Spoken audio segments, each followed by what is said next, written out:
Hey everybody, we are on the beach today. It's beautiful. It's been super cold.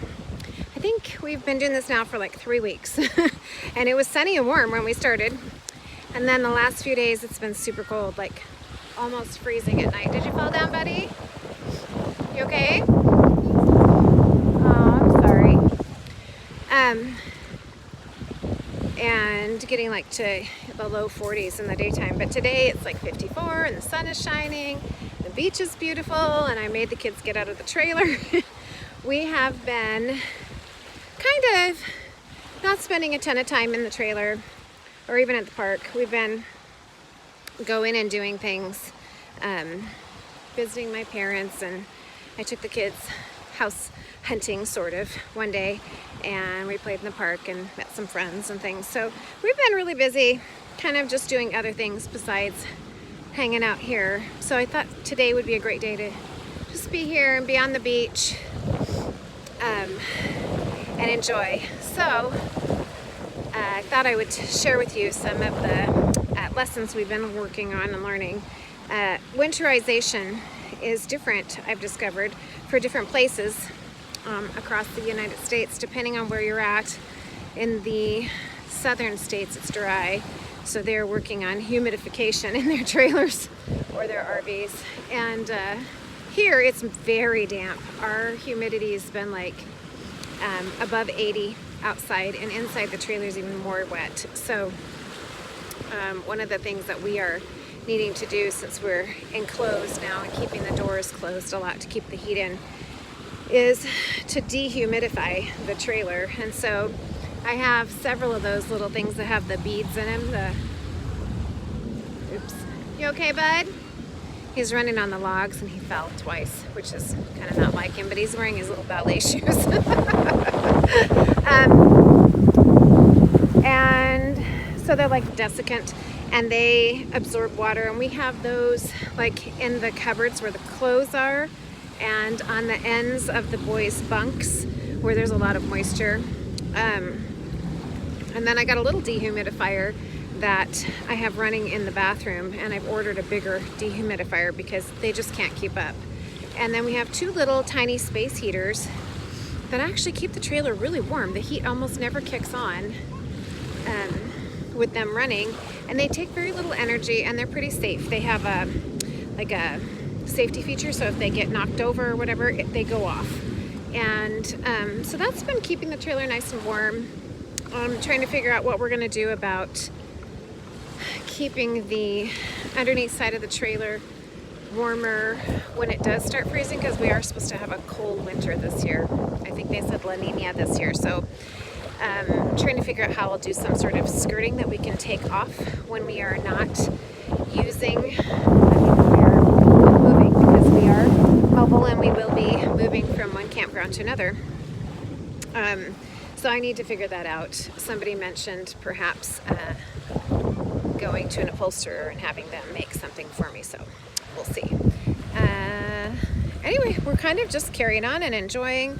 I'm learning to cook in the trailer, which sounds silly because, you know, I'm like 56 years old. I've been cooking forever, but it's very different in the trailer. Part of it is, you know, everything creates moisture, and we have to keep the moisture down inside the trailer.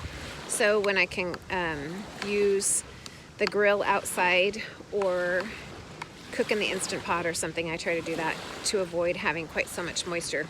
And then we're eating a lot of things that don't require cooking. So things like little plowman's lunch or whatever, and trying to figure out the storage for the pantry, because there is just never going to be enough space for food as far as I'm concerned. When you have 3 boys, you gotta feed those people. So that's been fun and kind of interesting. They had a Halloween celebration here at this campground this last weekend, so a week ahead of Halloween, which was a surprise to me because I figured they would do it on Halloween weekend, but apparently they did it the weekend before. Typically, I guess they have a big competition about decorating your space, and the kids go trick-or-treating and they have a big thing, but because of COVID they didn't. Oh, here goes the, oh, I guess it's just a seagull. I thought maybe that was my friend the heron. Instead, there were a lot of people who came up just for the weekend, and they do it annually, and they decorate the campsite, and some of them dress up, and the kids go trick-or-treating. And so the kids got to go trick-or-treating in the campground, which they thought was super fun, and it was all very, very normal. I don't know what you're trying to eat, Sweet Pea.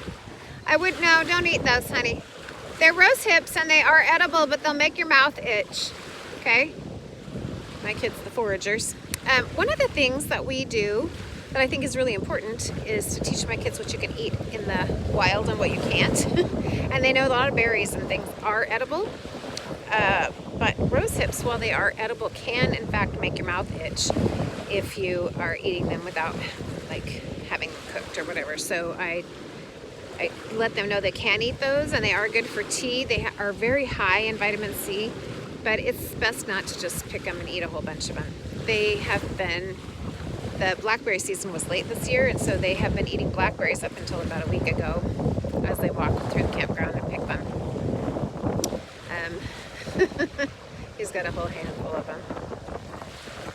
Anyway, it's fun to see my children learn all of these things about the outdoors and how to survive and what to forage and all those kinds of things. Do you want to show people what you have? I'm doing a YouTube video. I wouldn't do that. I mean, you can. Go ahead. Do you want to eat it? So this is Sean David. He's showing what you got in your hand.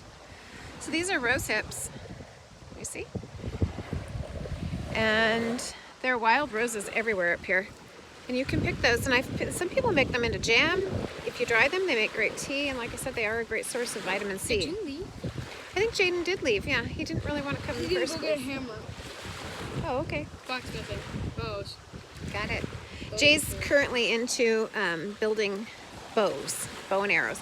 He got a book called Dangerous Book for Boys, and it has all kinds of really interesting lessons in it. One of them is how to make a bow and arrow, so he's been doing that for the last couple of days, which I think is a great skill and interesting for him to do. Gets him off tech, which is kind of part of the point of what we're doing here, is trying to be outside more, off tech, spending time more as a family. It's been interesting to watch the relationship between the boys, since there is very little outside interference. There are no other children here really to play with, and no television, so to speak. We have some internet, but not a lot. Mostly we use the hotspot for family movie night, and that's kind of not what they're used to. So they're learning to play on the beach and pick up sticks and rocks and pick berries and have fun without tech, which is super important in my estimation. And one of the things that is a part of my childhood, but not a part of very many new kids nowadays at childhood. So I'm really enjoying watching them work on their relationships with each other. I will not say that there's not a lot of fighting involved. And when you have three boys wrestling and fighting inside a 31-foot trailer, it is ruckus. And the little one's gonna go wading in the sound. He took off his shoes. Finny, pull your pants up, honey, or you're gonna get your pants wet. Anyway, we're just, really trying to soak it up. We've been kind of looking for property and just getting the hang of what we're doing. It's an adventure for sure, and there's so much stuff to learn and figure out as we go along. We've been spending quite a lot of time down at my parents' house, so we go down there and visit them and cook meals for them, and then we come back and sleep at the trailer. And it's only about like an hour and 15-minute drive, so it's not that far from where we're at now. Next week we are going to another campground. I think is it Thunderbird? I don't know what it's called. Anyway, it's over in Monroe, so we're gonna go over there and check that one out. We haven't been there yet, and I'm kind of excited about that. I've heard it's really nice, so we're gonna enjoy that too. Anyway, I just wanted to pop in here and kind of share where we're at. This would be, let's see, I think this is episode number 7 perhaps. So like I said, we've been doing this about 3 weeks, and I'm averaging maybe a couple of times a week. So anyway, have a great day, you guys.